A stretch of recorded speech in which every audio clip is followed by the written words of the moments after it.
बिस्मिल्लाहिर्रहमानिर्रहीम MTA 647 lecture number 4 topic है boundary conditions for vibrating string equation. ये 4 types दी हुई हैं बाउंड्री कंडीशंस की जिनको हम चेक करेंगे।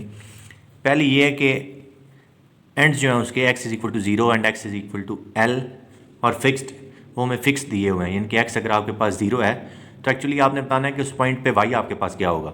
इस तरह अगर x जो है वो l है उस पॉइंट पे b आपके पास y क्या होगा। तो यहाँ से वैसे में क्लियरली नज़र आ रहा है कि अगर x 0 रखें तो y भी 0 या मतलब origin.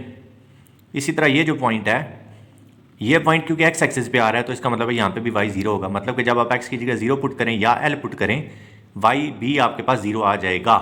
y is a function of x t, तो जब हमने x पुट किया वो भी 0, इसी तरह जब l पुट किया वो भी 0 for all t greater than 0। इनके जितना मर्जी टाइम इंक्रीज हो ये दोनों पॉइंट्स आपके पास फिक्स हैं।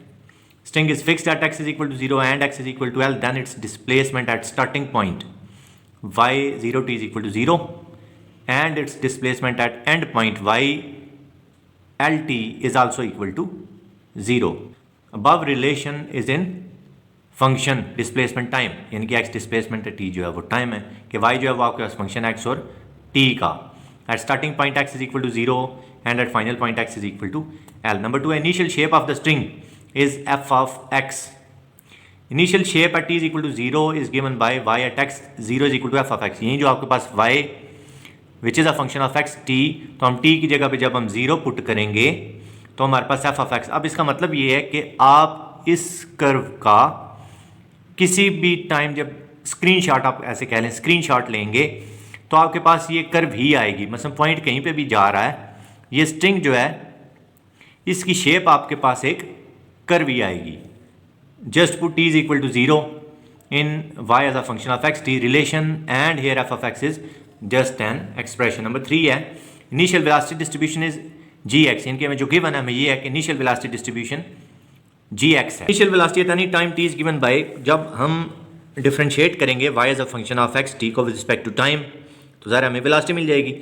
लेकिन y जो है x और t दोनों का फंक्शन है, तो जब हम इसको with respect to t सिर्फ डिफ्रेंशिएट करेंगे तो हमें पार्शियल डेरिवेटिव कंसीडर करना पड़ेगा। t की जगह 0 पुट करेंगे तो भी आपके पास ये कर्व। अब इस बात का भी यही मकसद है कि आपकी कर्व जब स्टार्ट हो रही है वहाँ पे भी अगर आप उसका एक स्क्रीनशॉट लेंगे तब भी आपके पास वो कर्व भी मिलेगी।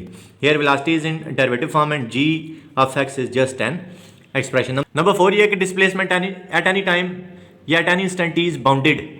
तो बाउंडेडनेस की जो डेफिनेशन है बेसिकली हमने वो यूज़ करनी है। Displacement is bounded, it implies that there exist some finite real number m which is less than infinity. Absolute value of y as a function of x is less than m. Less than infinity भी आप लिख सकते हैं where x is greater than 0 less than l at any time t.